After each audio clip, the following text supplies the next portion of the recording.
नमस्कार, आप देख रहे हैं आवाज इंडिया, देश की भरोसेमंद आवाज। मैं हूं पिंकी। खबरों का सिलसिला शुरू करने से पहले आइए नजर डाल लेते हैं आज की हेडलाइंस पर।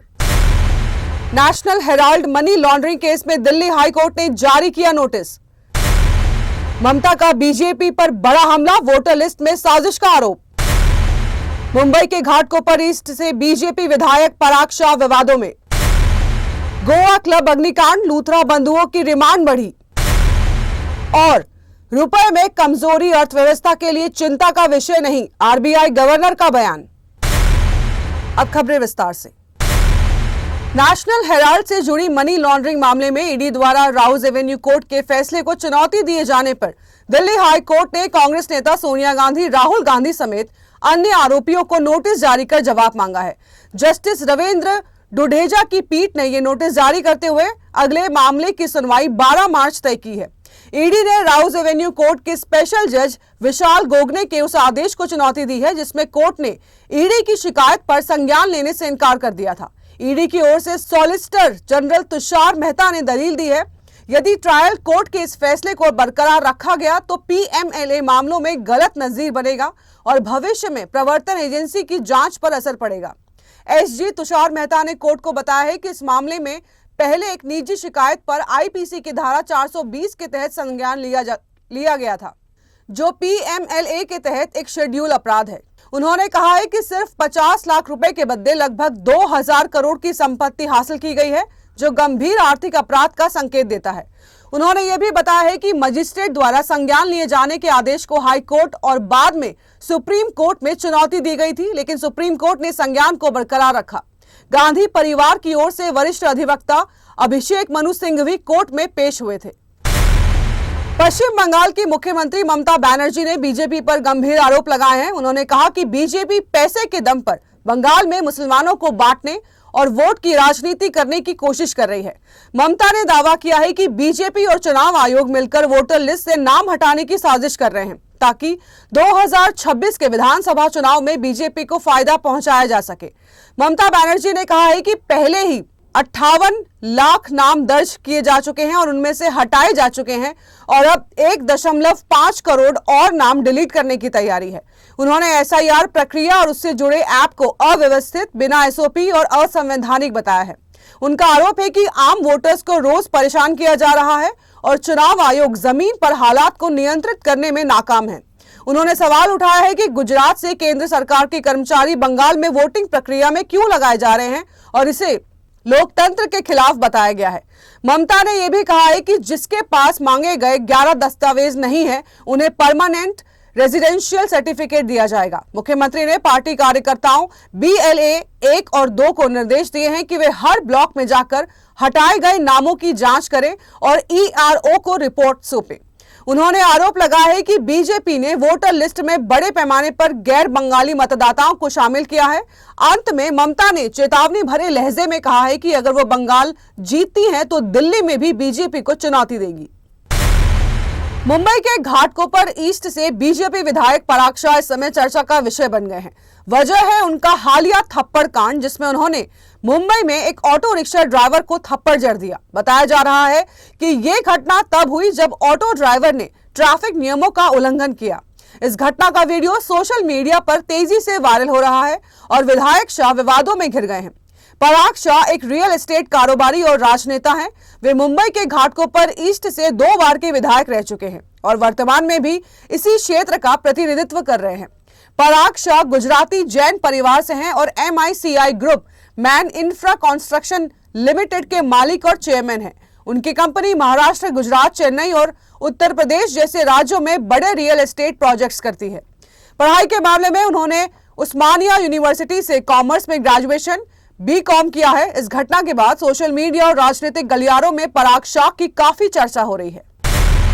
गोवा के अरपोरा स्थित night club Birch by Romeo Lane में हुए भीषण अग्निकांड मामले में क्लब के मालिक सौरभ लूथरा और गौरव लूथरा की पुलिस रिमांड को गोवा की एक अदालत ने 5 दिनों के लिए बढ़ाकर 26 दिसंबर तक कर दिया है। यह फैसला सोमवार को दोनों की पेशी के दौरान सुनाया गया। वहीं क्लब के तीसरे साझेदार अजय गुप्ता को पुलिस द्वारा रिमांड बढ़ाने का अनुरोध न किए जाने के कारण 14 दिन की न्यायिक हिरासत में भेज दिया गया है।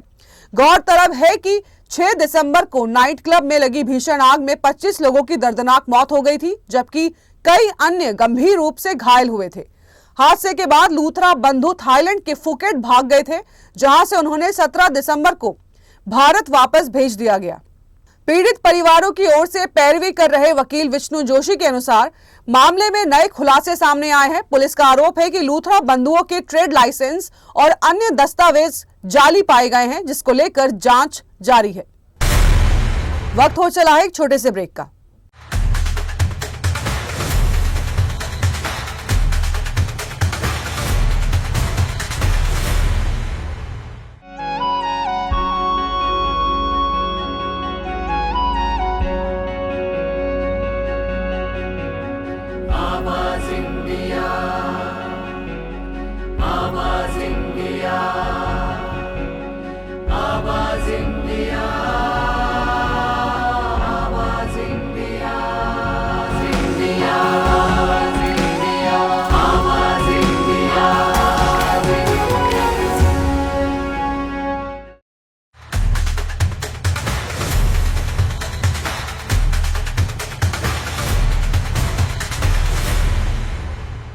ब्रेक के बाद आप सभी का स्वागत है। बढ़ते हैं अगली खबर की ओर। सुप्रीम कोर्ट ने उत्तराखंड की वन्य भूमि पर हो रहे अवैध कब्जों को लेकर कड़ा रुख अपनाया है। चीफ जस्टिस सूर्यकांत ने राज्य सरकार और अधिकारियों की निष्क्रियता पर नाराजगी जताते हुए कहा है कि उनकी आंखों के सामने बड़े पैमाने पर अतिक्रमण हो रहा है और वे मूक दर्शक बने हुए हैं। कोर्ट ने इस मामले में स्वतः संज्ञान लेते हुए जांच के आदेश दिए हैं।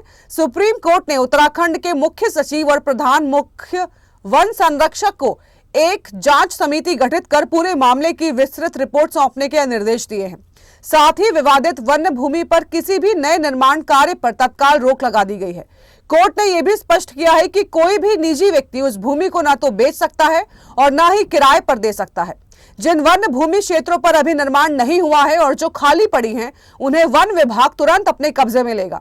मामले की अगली सुनवाई सोमवार को होगी। दिल्ली सरकार ने 18 दिसंबर से बिना PUCC यानी कि प्रदूषण नियंत्रण सर्टिफिकेट के फ्यूल देने पर रोक लगा दी है और सड़क पर बिना सर्टिफिकेट वाले वाहनों पर सख्ती शुरू कर दी है। दिल्ली के पर्यावरण मंत्री मनजिंदर सिंह सिरसा के अनुसार इस कदम के तहत अब तक 2,12,332 नए PUCC जारी किए गए हैं, जबकि 10,000 फेल हुए हैं और उन्हें दोबारा कराया गया है। सिरसा ने बताया है कि वेस्टर्न डिस्टर्बेंस के कारण मौसम कुछ खराब रहा, लेकिन कल से सुधार की संभावना है। उन्होंने बताया है कि प्रदूषण फैलाने वाली फैक्ट्रियों की पहचान कर कार्रवाई शुरू कर दी गई है और जरूरत पड़ने पर उन्हें सील भी किया जाएगा। साथ ही 31 दिसंबर तक OECM के लिए आवेदन न करने वाली इंडस्ट्री पर भी कार्रवाई होगी। सिरसा ने यह भी कहा है कि कुछ प्राइवेट कंपनियां वर्क फ्रॉम होम को लागू नहीं कर रही हैं, ऐसे मामलों में कार्रवाई की जाएगी। अनाधिकृत और अवैध इंडस्ट्री पर भी सुप्रीम कोर्ट के आदेश के तहत MCD कार्रवाई जारी रखे हुए है।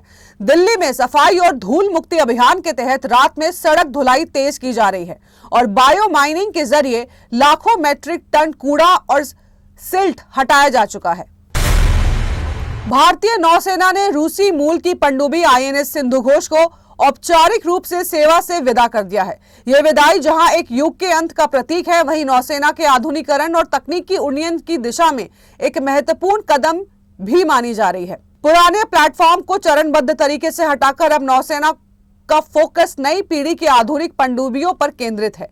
वर्तमान में भारतीय नौसेना के पास 16 पारंपरिक यानी कि डीजल इलेक्ट्रिक पनडुब्बियां हैं, जिनमें 6 अत्याधुनिक स्कॉर्पिन क्लास की पनडुब्बियां शामिल है। इन्हें फ्रांस की नेवल ग्रुप के सहयोग से भारत में ही निर्मित किया गया है, जो पिछले 67 वर्षों से देश की स्वदेशी रक्षा निर्माण क्षमता और आत्मनिर्भरता को दर्शाता है। सूत्रों के अनुसार स्कॉर्पिन क्लास की 3 और पनडुब्बियों को शामिल करने का प्रस्ताव विचाराधीन है। भारतीय नौसेना की रणनीतिक ताकत का प्रमुख आधार अब परमाणु पनडुब्बियां INS अरिहंत और INS अरिघात है। ये पनडुब्बियां भारत की न्यूक्लियर ट्रायड को मजबूती देती हैं और समुद्री सुरक्षा के लिहाज से देश की क्षमता को नई ऊंचाइयां पर ले जाती है। भारत अपने SSBN बेड़े के तहत कुल 4 से 6 परमाणु पनडुब्बियों के निर्माण की दिशा में आगे बढ़ रहा है, ताकि एक विश्वसनीय समुद्री परमाणु निवारण क्षमता विकसित की जा सके।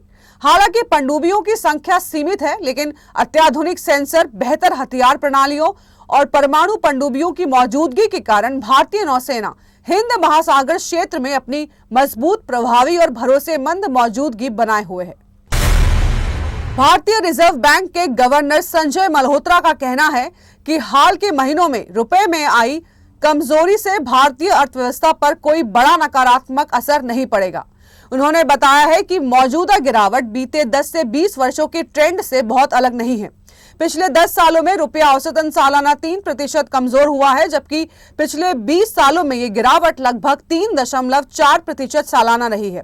इस साल रुपए पर दबाव बढ़ने के पीछे अमेरिकी डॉलर की मजबूती, विदेशी निवेशकों का भारत से पैसा निकालना और भारत अमेरिका के बीच संभावित व्यापार शुल्क समझौते को लेकर अनिश्चितता मुख्य वजह रही है।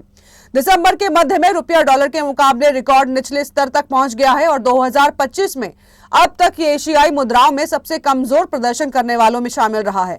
आरबीआई गवर्नर ने यह भी स्पष्ट किया है कि करेंसी में समय समय पर उतार चढ़ाव होना सामान्य प्रक्रिया है और मौजूदा गिरावट को असाधारण नहीं माना जाना चाहिए। तो देश और दुनिया की बड़ी खबरों में फिलहाल के लिए इतना ही। जुड़े रहिए आवाज इंडिया के साथ, जल्द होगी मुलाकात। तब तक के लिए नमस्कार।